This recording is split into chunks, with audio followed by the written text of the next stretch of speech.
Ashley Bookishram. I'm back with another video. As you guys know, I already have said, like, I'm in this bulk filming, so I have the same rain jacket on because it's raining today and I am not feeling too hot. But today I'm going to be doing my favorite books of 2019, but this is the YA slash middle grade section. I'm going to be doing a section on romance, adult, and graphic novel slash manga. I decided to break it up because I had more favorite books this year than I think I've had in the past couple years. I think before I've been able to narrow it down to like the number of the year, so like, you know, like top 19 books of 2019, but I definitely have more than 19 books because in this section alone I have 9, and then in the other sections I think some of them even go to maybe 10, so it's definitely more than 19. So I decided to separate it by kind of like categories slash genres. So I'm going to go ahead and jump in. There are 9 books on this list. A couple of them are rereads, which some people will be like, oh, well, you know, you shouldn't count those as your favorites because you've already read them. But I am counting them as my favorites of the year because I reread them and they still stand the test of time. I read one this year. You guys have probably already seen it in my top whatever books, worst books of 2019. I reread one that was a favorite for me 5 years ago and it did not stand up to the test of time. It actually dropped 3 stars. So these are ones that I reread this year and they still hold the same star level that they got when I originally read them. So they will continue to be my favorites as long as I read them. I just felt the need to give that small tangent. Alright, so the first book on this list is Heroin by Mindy McGinnis. So I spoke a little bit about this one in my November wrap-up part 1, something like that. I don't really remember. It was either part 1 or my final wrap-up. I talked about Heroin by Mindy McGinnis, and this book was phenomenal. If you have not read Heroin, pick this book up, y'all. It is so good. It is so good for no reason other than the fact that it is good. It is good in a way that is dark, depressing, and real. It identifies and addresses the opioid crisis that is currently happening here in the U.S. It's something that a lot of states are battling with right now. I know that the state of South Carolina is definitely battling it. They recently, in the past few years, have given police officers access to Narcan, which reverses an overdose on an opiate like heroin.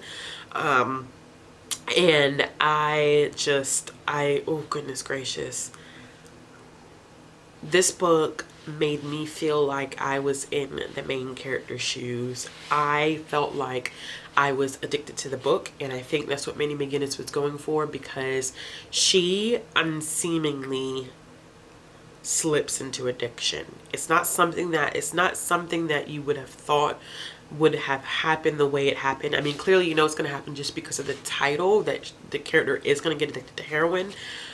But the way it happens was just it was such an easy and smooth transition, and it makes you realize that a lot of people who slip into drug addictions, it's not something that people want to do. It is an illness, and it's amazing that some people can slip into addiction and others can't, because in this book the main character had gotten narcotics, or she got opioids after she got into a car accident. She messed up her entire leg. She plays softball, she's a catcher, so she needs her leg clearly to be able to play effectively, and she was on oxy. Well, her best friend also was in the same car accident and she messed up her arm. She too was given oxy. Her best friend stopped taking her oxy after she ran out her prescription. She was fine. Whereas the main character took oxy, and once her prescription ran out, like, she was already hooked. So even understanding how some people are more susceptible to addiction as opposed to others is just fascinating to watch, and very hard to watch as well. So this was a hard book to read. I will say there are no happy endings in this book. She does end up, and it's not a spoiler because clearly on the cover, she does end up getting addicted. Her addiction is bad, and you see the fallout. You see her hit rock bottom, and you see everything that she loses as a result of her addiction. And that was really, really hard to read, you know, someone who had their whole life ahead of them, and, you know, one accident and their life was flipped upside down. And it's not because she, you know, was just trying to do this and just wanted to be hooked on drugs. It just was a byproduct of a really crappy situation. And it made me wonder, like, how many people have gotten addicted to drugs, specifically opioids, that were like were living a pretty normal life, and maybe had some type of injury, got on opioids, and then got addicted. And you know, this is stuff that is prescribed to you by a physician. So it's heart-wrenching, and it's very eye-opening to know that this happens to people every single day. And I think about myself, where like I'm allergic. So like, you know, that's not something I ever have to worry about. Like, I can't take Oxy, I can't take any of that stuff. I even when I had my baby, I had a cesarean, and all the stuff that they wanted to give me, which was like narcotics, I could not take because I was allergic to it. So for me, it's always fascinating that, you know, like, I can't ever, I mean, I could get addicted, but the reaction is so bad, I just would never. And then, you know, nobody wants to end up in that type of situation. So definitely a golden book of the year. If you have not had the chance to pick that book up, y'all, definitely read it. I mean, hell of a trigger warnings for, you know, drug use, clearly addiction. There's graphic descriptions of withdrawal symptoms. There's graphic descriptions of death. There's graphic descriptions. I know I said drug use, but there's graphic descriptions of drug use. So if any of that is triggering for you, I would be mindful about, you know, stepping into that book. But definitely powerful, definitely phenomenal. The second book that I have on this list is Girls Like Us by Randy Pink. A lot of people have not talked about this book because her first book didn't do so well, and I can't even remember her first book at all, but a lot of people did not like the way that she wrote that. And it had to do with two people who ended up switching races. I haven't read it because the reviews for it are so poor, but I did get an art copy of Girls Like Us, which I did for a blog tour. And I really, really like this one. I even reached out to Randy to let her know that I'd really enjoyed this book, and I thought that it was a very important book that she wrote. It takes place in 1972, and it is written over the perspectives of 4 different girls. Each girl has been impacted by pregnancy in some way or another, whether they are pregnant or whether they know someone that is pregnant. You get the opportunity to see what it's like when a woman got pregnant and she was not allowed to make any decisions regarding her own body. So I went into this thinking, I think, like, I read another review, and I agreed at first. I went into thinking that this was going to touch on Roe versus Wade a little bit, but by that time I was thinking, like, no, it wouldn't touch necessarily on Roe versus Wade. And someone said that they didn't really enjoy it because every girl ended up in some way fulfilling the needs of society, and that was the purpose of the book. I think is that because the debate on abortion was so fresh and so new, that these women would not have had the opportunity to choose what they wanted to do with their bodies. And it was hard. This book was hard to read because I had just had a baby myself, and I, of course, you know, I made the decision to keep my child. I wanted to have my baby, but of course the option was there if I did not. I made the decision to go through with my pregnancy, but I was able to see what it was like when women didn't even have that option on the table. And to live in a country right now where that option is being contested in a lot of states, and you have a lot of states really trying to repeal Roe versus Wade. You have a lot of people trying to tell women what they can and cannot do with their bodies, and a lot of these situations in this book will make you realize how difficult it is for a woman in their predicaments. And they're not even want to say predicaments, because in some situations it wasn't necessarily a predicament. It's just that they didn't feel like they were in the situation where they wanted to have children, or they weren't ready. A lot of people don't understand. Like, people will tell you, you know, like, it's not your right. That baby's a living person, but you don't know how that baby was conceived.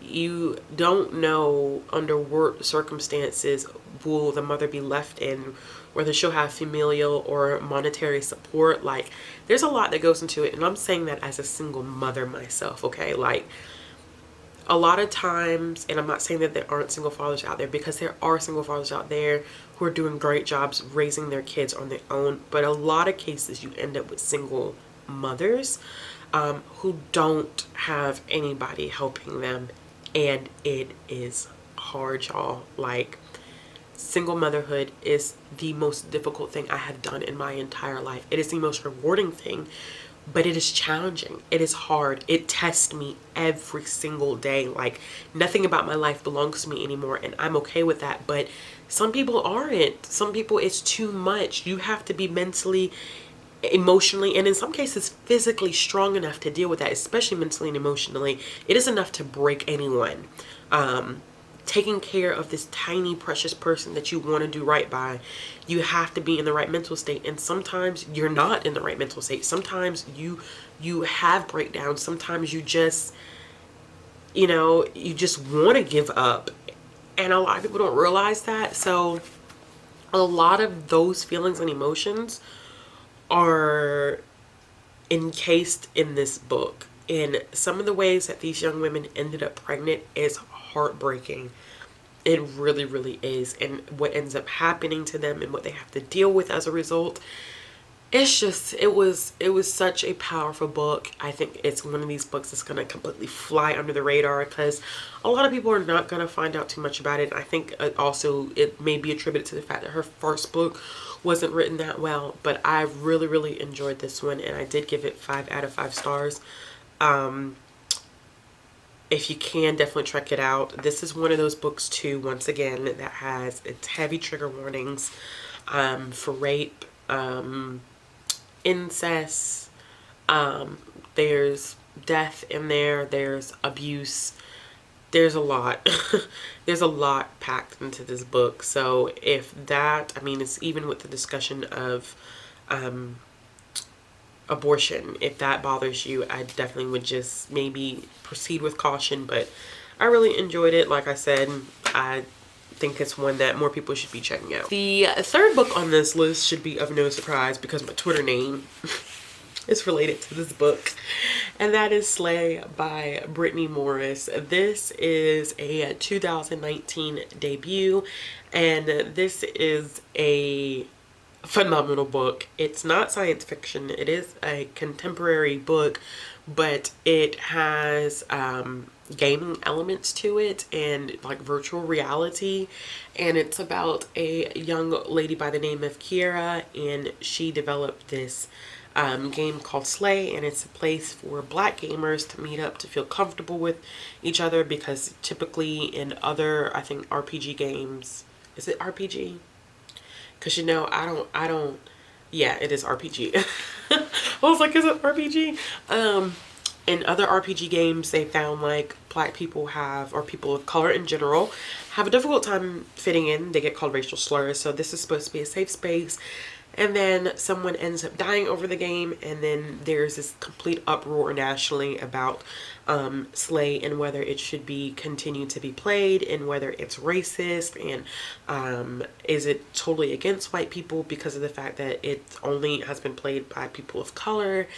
It is a phenomenal book. It is. I only dock this, I think, a star or half a star, because I don't feel like the romance was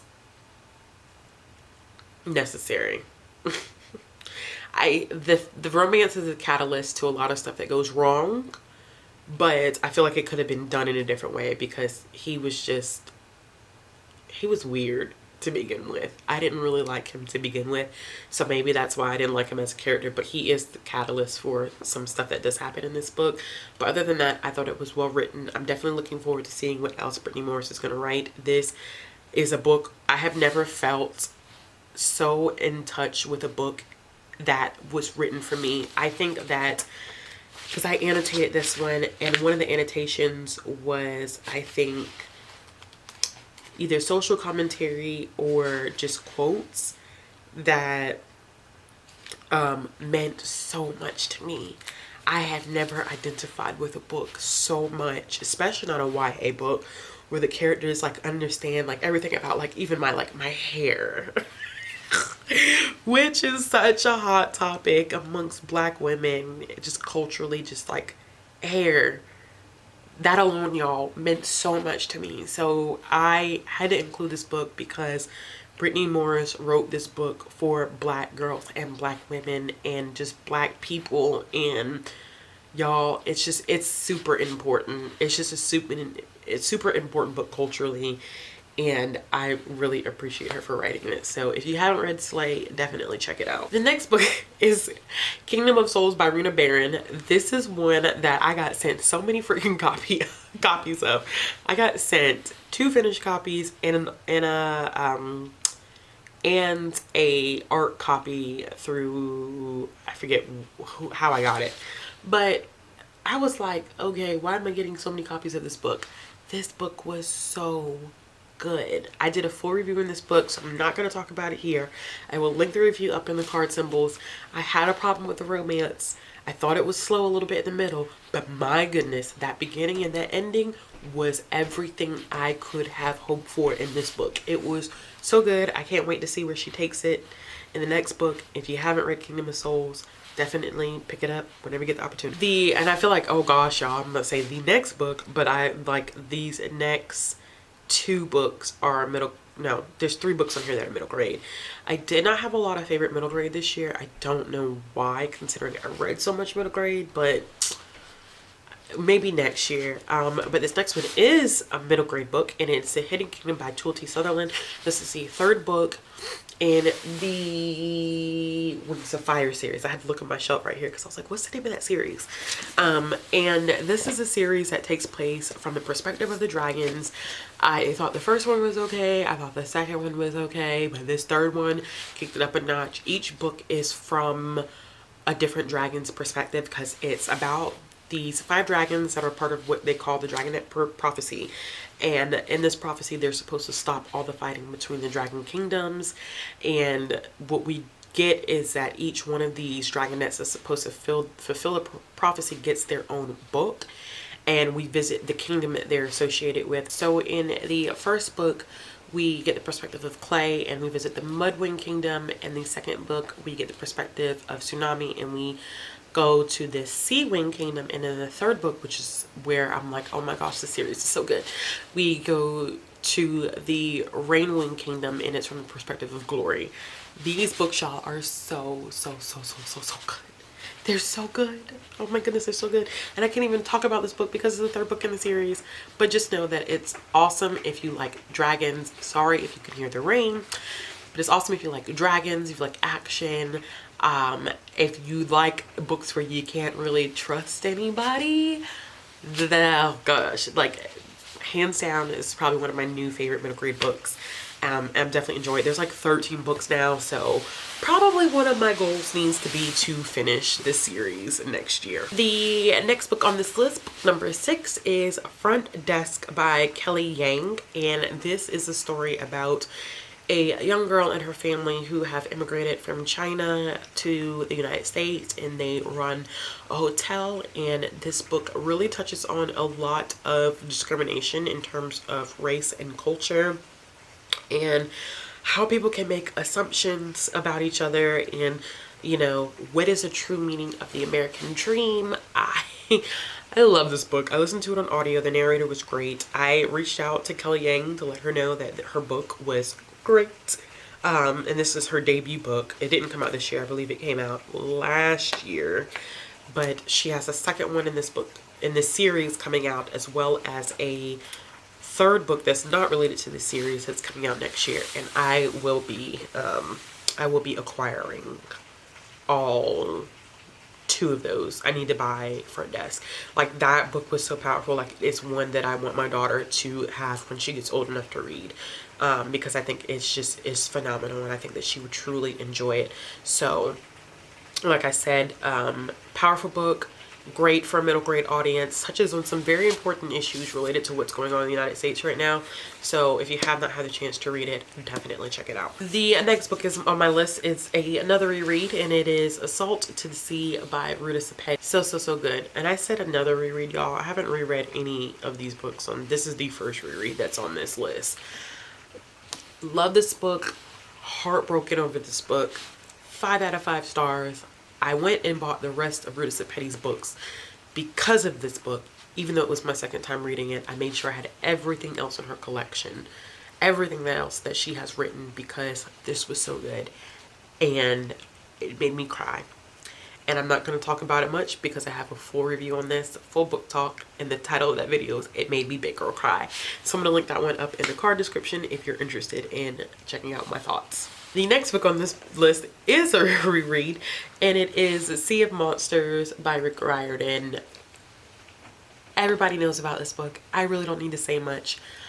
This is my second time reading it. I'm trying to do a reread of the entire Percy Jackson the Olympians and Percy Jackson the Heroes of Olympus series, so I can finally get to reading the, what's it called?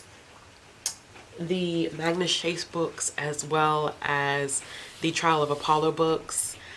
He just wrote the 4th one this year, and the 5th Trial of Apollo book comes out next year. I'm so looking forward to getting to that, but I forgot so much in the series that I needed to read these, and my goal was to go through and annotate these books. So that's what I have been doing. I am currently stuck on the 3rd one because I just haven't had time to go back and read it, but maybe I'll read it this week over Christmas break, because this one that I need to just sit down and finish, because these books are great. They're amazing. I know some people are like, I don't really like them. Everybody loves them and I hate them. I don't know how you guys hate these books because they're so great. And the last one on this book was another 2019 release, and that was Two Can Keep a Secret by Karen McManus. I read her other book, which was kind of like a breakfast club type of thing. I'm stalling right now as I look at my phone to attempt to remember what the name of that one, and One of Us is Lying. There we go. I talked long enough to pull it up on my phone. Okay, so I enjoyed One of Us is Lying. I gave that 3 stars, but I did enjoy this one so much more, which is Two Can Keep a Secret. I gave this one 4 stars, and this is one that kept me on the edge of my seat because I didn't know who was doing the killings until the very last line of the book. That's how good this was. It was so good. I knocked it down from being a 5-star book because of the fact that there were some issues with voices. She wrote it in 2 different perspectives, but the voices were very similar to each other, and the voices were so similar to each other that I just couldn't differentiate sometimes between the 2, which is problematic considering one was a female voice, one was a male voice. But I think maybe because they were tied into each other, I don't know, but that's the only reason why I knocked it down a star. But if you're, I don't want to say anything about it. I'm not going to tell you anything about it because I think you should go into this book blind. But if you're interested in mysteries, thriller-ish type books, especially on like a YA level, I definitely would recommend checking that one out. Alright y'all, so those are my favorite YA and middle grade books of 2019. Those were 9 of them. I hope that you enjoyed this. Let me know in the comment box below what your favorite YA middle grade books of 2019 were. I'm always interested in, you know, hearing about everybody's favorites because everybody always reads so many different books over the year that it's fun to go back and look at like what we loved and what we didn't love and all that type of jazz. But like I said, leave your comments down in the comment box below. If you like this video, give it a thumbs up. If you want to see more content from me, click the subscribe button. And if you're interested in following me on social media, all my links are down in the description box. And as always, I hope you guys have a wonderful evening. Bye.